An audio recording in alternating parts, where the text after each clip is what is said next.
Well, the Prime Minister was in Alice Springs today after months of reports of more violence there, especially from Aboriginal youths. But he was keener today to talk about the good things since his last visit a year ago. But just 2 weeks into term 2, here's some of the figures that show.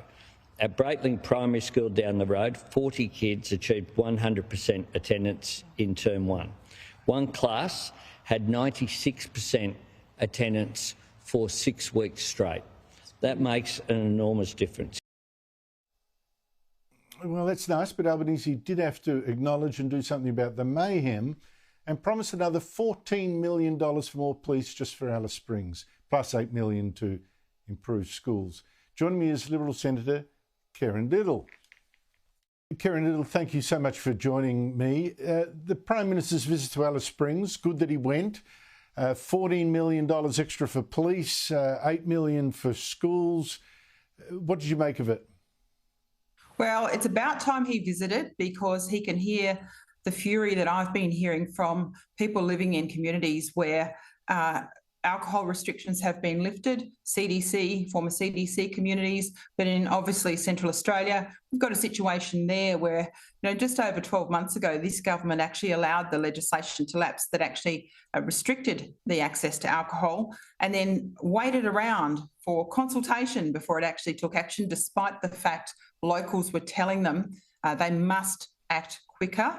And now we're seeing so much money poured into Central Australia specifically, when it's actually poor policy decisions and poor responses and slow responses or no response to the issues that have actually required that kind of spending response.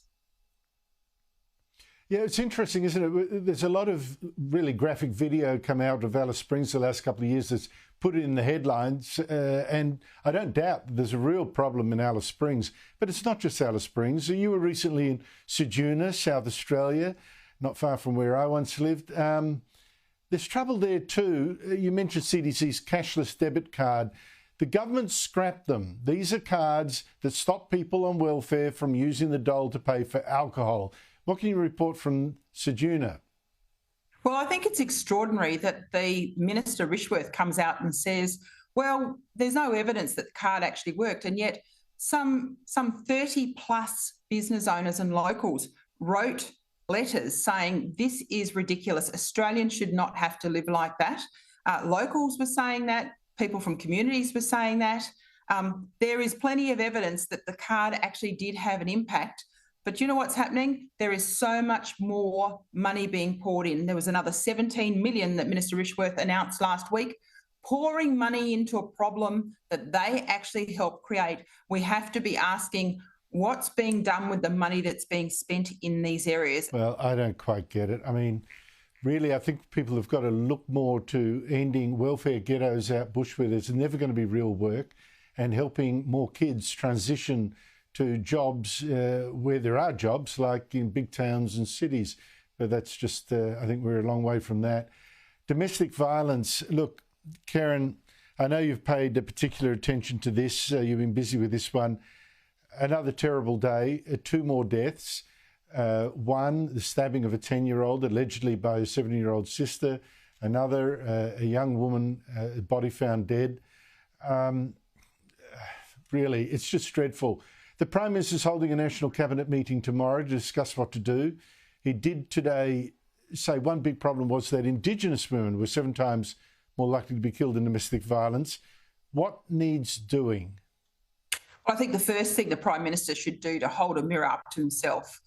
We have had a commitment, an election commitment some 2 years ago for 500 much needed frontline community service workers, and almost 2 years to the date of that election commitment, there was 0 delivered. This is despite the Prime Minister coming out in November and saying, we're taking immediate and practical action. We've delivered on our commitment. He'd delivered 0, zip, nothing. So he needs to take a mirror to himself and ask, what are they doing in rolling out some of the things that are actually in the national plan to prevent violence against women and their children?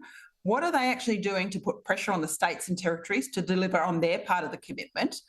It's not enough just to make a big announcement and think, job's done, we've done our bit.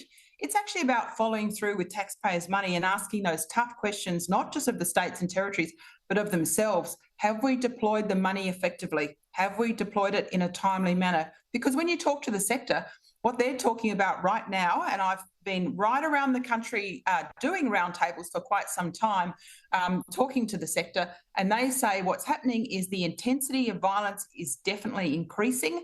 And part of that is because drug and alcohol addiction, pornography, they're saying it's also about repeat offenders, some of which is about 75% of reoffending. You don't have to have these huge funded conversations. You just need to talk to the sector and actually deploy the money that you promised you were going to give them quickly and effectively. Kerrynne Liddle, thank you so much for your time.